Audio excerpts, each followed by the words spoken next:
Hi, Andrea. Thank you so much for being on the call with me today. It is such a privilege to have you here.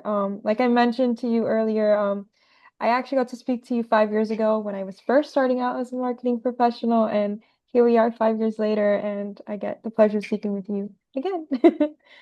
Amazing. So glad to be here. So excited to chat again about all things marketing. Yes. On that note, I wanted to ask you.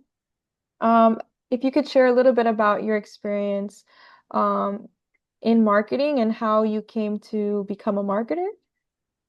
Yeah, absolutely. So I've been doing marketing for about 10 years now. It kind of all started when I really just enjoyed going to the grocery store as a kid. I know this sounds crazy, but I would love going to the grocery store, walking down aisles, seeing products, understanding packaging and just displays and everything. And I think that was born out of a love for like food and beverage due to my dad working in the beer Oh, industry for, now 40 plus years. And it all kind of stemmed from that. I started working for brands like Red Bull and Kind Snacks, and then a company that is, the fruit option for kids' meals at Chick-fil-A, which is called Buddy Fruits. And that kind of really sparked my interest in all things, again, more deep, smaller business rooted. I decided to do my master's in international marketing. And I had previously studied journalism, mass communications with a specialization in e-marketing and social media analytics at FIU. And it all kind of stemmed from there. I did my master's in Boston, continued my marketing journey in the beauty industry for a couple years, working for Glossier in Boston, and then doing some other fun stuff for clean beauty brands. And then I headed to New York City for a really great opportunity, continued kind of in clean beauty and then ended up in the pet industry where I've been now for about 5 years.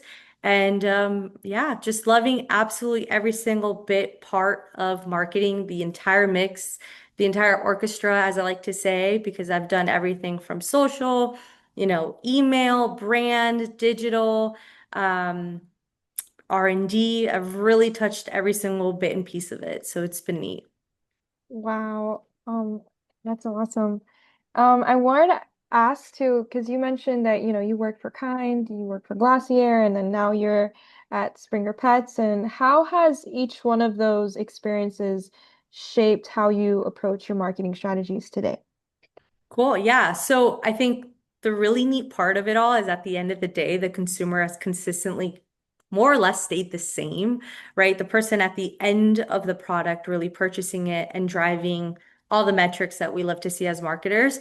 So it's always been majority female and then kind of skewing in that, early adulthood, kind of 20 plus to early 30s or so. So messaging wise, it's really just changed slightly, which is kind of funny to say because it has changed so much in terms of, you know, kids products to and first time moms to women who just love, self-care and wellness and clean ingredients and are, educated in their products to then pet parents that are all the above, sometimes our first time moms or their first time pet parents or all that fun stuff. So I would say it's kind of interesting that the consumer has always stayed consistent for the most part. The product has completely changed from category to category.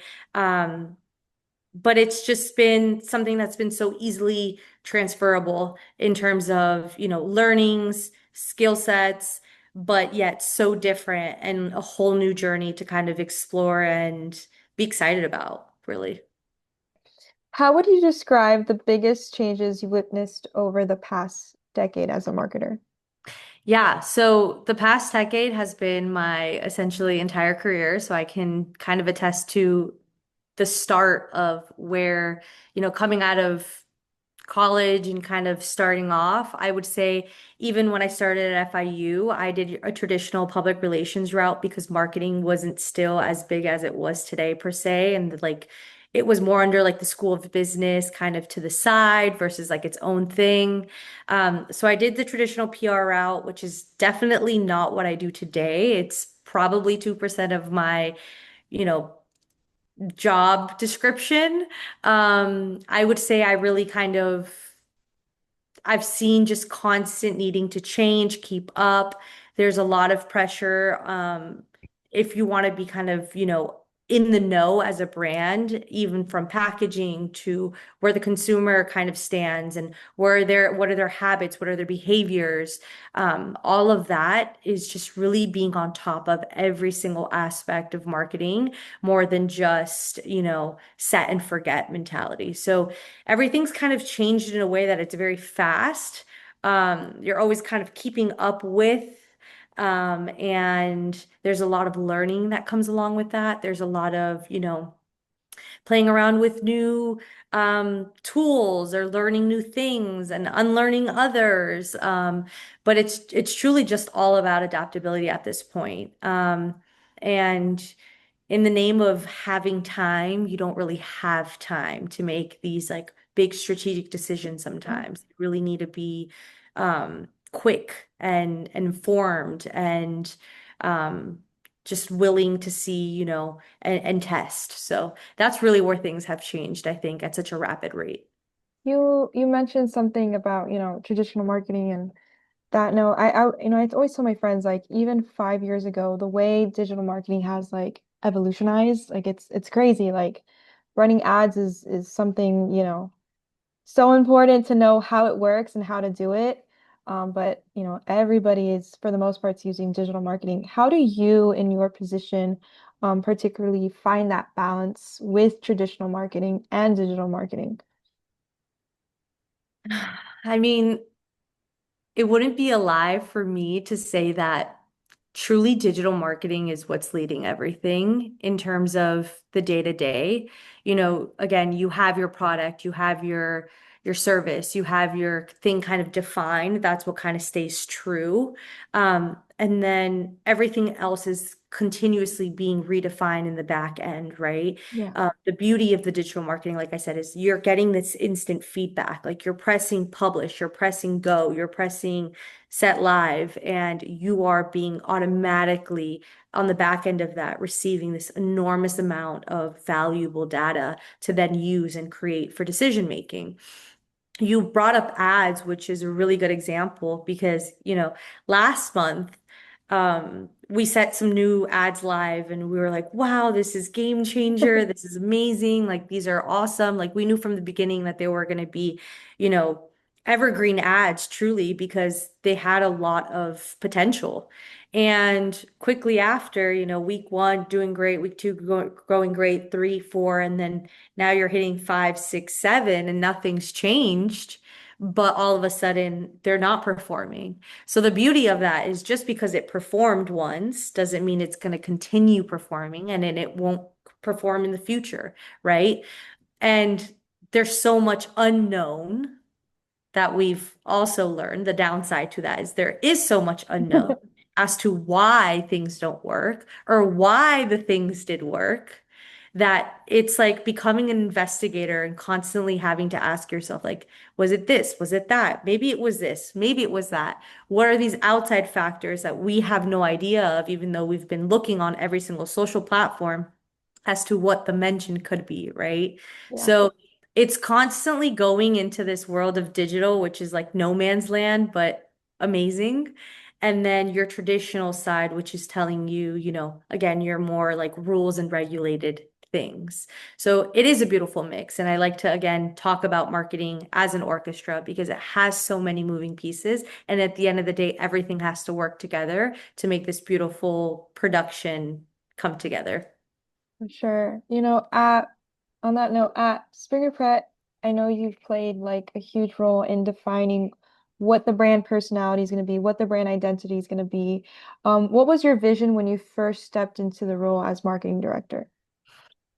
Yeah, so I think I do need to give a little bit of like like a little bit of a pre-story here on to how I even landed at Springer Pets. So prior to this, I was in the pet industry for about 3 years. And I went to dinner with the founder one day, and kind of told her that I was going into the consulting route, that I was going to take on some new clients. And that very day at dinner, she was like, "Hey, I'm actually going to be on Shark Tank in 7 days. I would love to give you this role.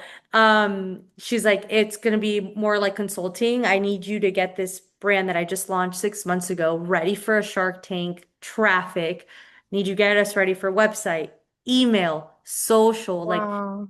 yes, having hundreds of thousands of like people, just foot traffic, entering all the brand and making sure we're retaining them, we're incentivizing them. We could see a lifetime cycle with them in the future, and really monetizing on this experience like Shark Tank, which is huge for so many brands. Even more so, a brand that just launched 6 months ago, which is crazy. So I'm kind of being handed this opportunity, being told, hey, you have 7 days to make this happen. We get through it. It's awesome, successful. It's great.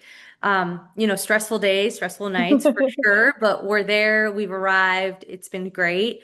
And then I was asked to stay on as their director of marketing as their first hire again. It was just kind of her and her brother, which is an engineer, and the dad, which is an inventor, the three of them. And I was the first hire outside of the family. And I was really kind of told, do what you want. Do, which is not the Uh, usual speech when you're kind of given a brand, but they were like, you know what? You've been in the pet industry, you know what's working. We trust your vision. We trust what you like. Um, Help us just create a really cool pet brand that pet parents are going to absolutely love. And it's going to feel funky. It's going to feel cool. It's going to feel new. And it's going to really speak to the demographic of people who live in metro cities. And me being living in Brooklyn, New York at this time, I very much understood the people they were going after. Where the market was, like everything. So it was really interesting to be kind of like handed over. It was literally like somebody was handing me their child and being like, hey, keep it alive, make sure it eats, and make sure it grows into like a really cool person. And it's a lot of responsibility, but it's really exciting because there's so many fun things that you get to play around with. Well, of course, at the end of the day, my founder, her name's Shannon. I always tell her, like, this is your North Star. I just want to get you closer to it. So, still very much understanding that, like, it's not just a me show, it's 100%, brand. And I do run things by them and everything, but I am given a lot of creative, freedom in the brand and the branding and everything. And then the tough part is staying true to what you like and not constantly changing everything just because it feels like it's time to change things up. Like you still have to keep it consistent. And that's super important. Consistency is like number one in marketing. So yeah. For sure. I love that you mentioned the part where like they're handing you their baby and you have to kind of take care of it.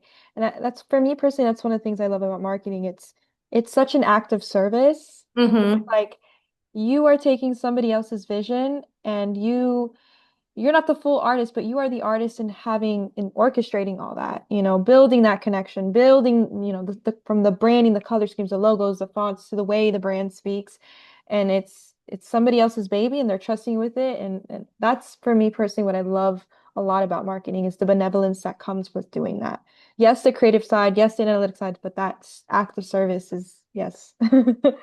Yeah. No, it's really neat. I've also positioned myself in a way like throughout my career where I've always worked with the founders and the founders have always been female led and they've usually have female led teams. So I've also positioned myself there where I know how to also engage with um kind of with the relationship that my manager, the person who I report into, is a founder. And everything is a little bit more emotional per se, because this is their quote unquote child, right? This Yeah, is what they want to see grow into something bigger and better.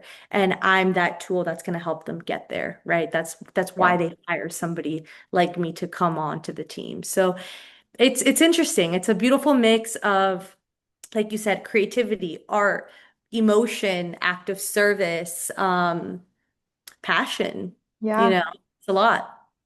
For sure. And you mentioned going in, 7 days and there you are, Shark Tank is right there. How has the brand been able to maximize the opportunity and grow over the past years since that experience? Yeah, so we've been around for 3 years. We're on through year three, and some really cool things happened here. So I met the founder 6 months after they launched the brand, and then Shark Tank, Shark Tank came up, and then I had 7 days to get ready for Shark Tank. We aired on Shark Tank. It was great. We had this beautiful, awesome, like wave of people just like come in, and it's unlike anything you've ever seen before. Anytime I've ever worked with a brand on an online, like airing a live segment. It's just absolutely wild, the numbers and the foot traffic. And, if you go into Shopify, you can see Shopify numbers and like live dots everywhere. And it's really cool. So kind of again, 6 months in, we Shark Tank, we air. I come on full time.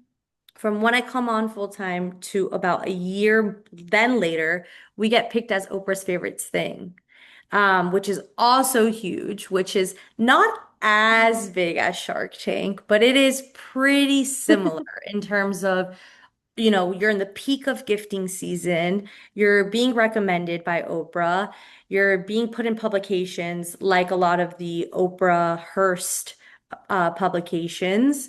Um, it's a big messaging of gifting, which everyone's always kind of buzzing around during those holiday times.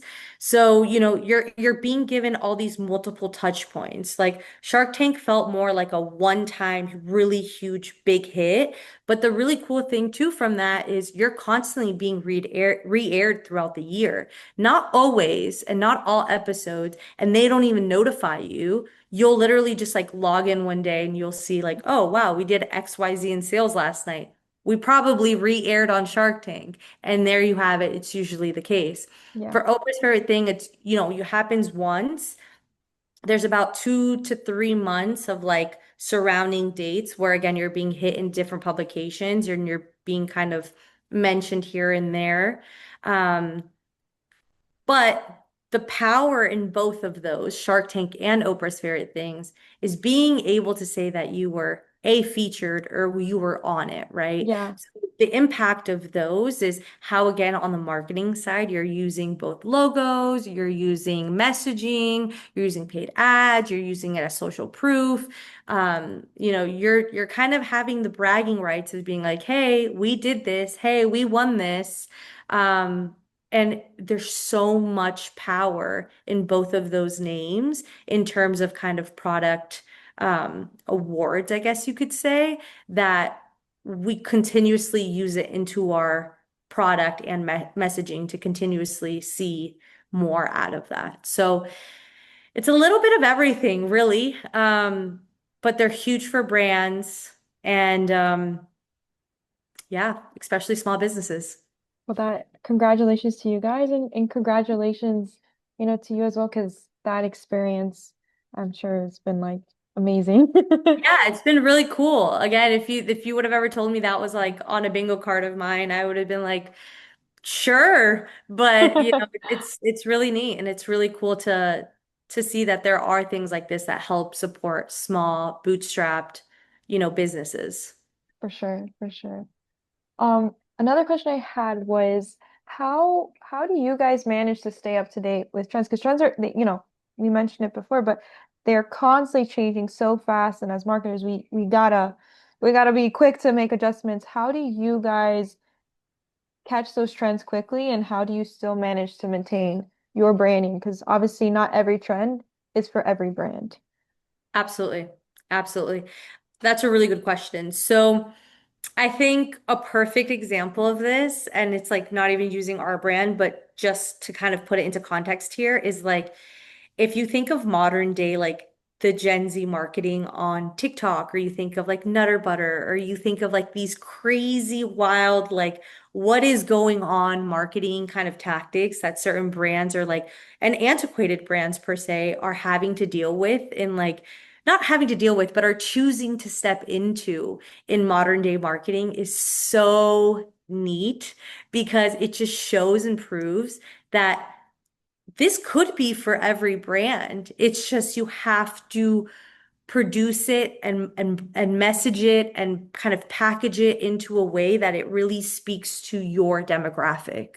So again, is the question I would ask is, is it not for every brand or is it not for every demographic? Or where do you find a beautiful place in the middle of that, right? So I would say again to kind of answer your initial question, which is like trends do shift so much and they kind of it's constant. I think it's being authentic to the brand. Comedy and personality are always going to be fun. Like they're always going to be fun. They're always going to be fun on social. They're always going to be fun on email. Like they're going to make things feel and move a lot easier if executed correctly. And I think personality should have, I'm sorry, a brand should have a personality. That's the take I like to go on. Sometimes when you're too cool for too cool and like there's not enough personality behind a brand, you don't have that um, kind of common ground per se, where like you can really touch base with certain demographics, right? Sure. So I really think that it's more about staying true to the brand, finding what works for you guys. Is it comedy? Is it, art? Is it XYZ? Like so many brands too, they might sell a certain product, but they've done a really good job at leaning into one thing that has nothing to do with their brand, but still somehow there's that common thread between both of them. So my thing isn't so much about staying on top of trends. It's more about let's like really open our minds and not limit ourselves to a very specific category or a very specific, demographic. Like let's open it a little bit more and see what kind of comes through. And then from there, go in like a little bit deeper and a little bit more aligned. So it's a big mix of things, a lot of learning, a lot of unlearning, a lot of testing. Um, but yeah, it's you have to have a solid balance of everything. I love that. I really do. That for me personally, like it's definitely hard to sometimes gauge it, but there is a way to, manipulate the trend to make it still feel like your personality is present, but it's like you said, it's a lot of learning and unlearning. So yeah. So we've come to my final question for this call, and I wanted to ask you, what advice would you give to marketers who want to move into leadership roles, and especially those looking to make an impact in both brand building and business growth? Yeah. So it's a beautiful mix again of the two worlds of wanting to be a generalist and understanding every single part of the marketing umbrella and what kind of sits under and how everything works together. Because if you zoom out and you look at an organization, right, you have so many different departments. And then if you look at marketing, for maybe outsiders looking in, you don't realize how many subcategories there are in marketing because it just feels like one big thing and it's a blanket and it's just like, oh, it's marketing, marketing does this or marketing does that. But when you start to really go deep into marketing and you see all the different parts, there's so many routes you can go. And typically, the bigger the company, right, they start to hire a little bit more specific to a need because there are larger needs versus smaller companies or startups or kind of mid-size are still very much in the generalist role. So you need to find what works for you, what works for your personality, what works for your work-life balance. Um, are you truly passionate about marketing and you want to learn all of it? Do you want to spend countless hours in the back of Shopify trying to figure something out? Do you want to find countless hours in Klaviyo trying to figure out how to segment certain things or create certain designs or, execute certain emails? Do you want to relearn new platforms that come out just about what it seems like every 2 days, new tools? Um, it really is up to the person. If you like a more traditional laid back approach, take that into consideration. If you're somebody who loves to learn, is constantly itching to learn something new, wanting to understand things deeper, you know, maybe even a generalist might be more up your alley. Like, there really is no right or wrong question. What I love to say is it's easier to really learn what you don't like versus what you like. So try many things, try many functions, see what you like, see what you don't. But the most important thing is really figuring out what you don't like, because I promise you that's going to be the hardest thing to get out of bed for, doing things you don't like. So I really love to, I love marketing. I say this all the time. I really don't know the type of person I am, what I would do if I didn't absolutely adore my job and love what I do. Um, it's important. I think it's constantly what tries to get you to be a better marketer and want more, especially in kind of consumer packaged goods where there is this, hamster wheel almost in a way, but we are moving forward, not just in circles. Um, so it's a little bit of just, I would say the most important thing is find an industry where you really could see yourself in 5, 10 years from there. And this is coming from somebody who's gone from, food and beverage to beauty to now pet. But at the end of the day, it's all consumer packaged goods. So really find what it is. Is it consumer packaged goods, services, et cetera, et cetera? But it's a beautiful journey. It's a beautiful journey, and you kind of have to play around with different parts of it to really figure out what it is and where you want to go. And you're always going to end up where you're supposed to. So have faith in that. Thank you so much, Andrea, for meeting with me again. And like I said, it's awesome to be able to, I spoke with you very early in my career and here we are now and just hearing your story and as well as just, your love for marketing and all the, the tips that you gave as far as, trends and the balance of, work-life balance and digital and traditional. I appreciate it so much. So thank you so much for your insight. Yeah. No, I'm super, super happy to chat with you. I love talking to other marketers and, talking about the landscape of how things have changed or where we think things are going, the future of marketing, especially with AI and all new Yes. things coming abroad. Um, it's a never-ending conversation with so many different takes, and I'm always here if you want to chat. Thank you so much. And that wraps up Likewise. our call. All right. Thanks.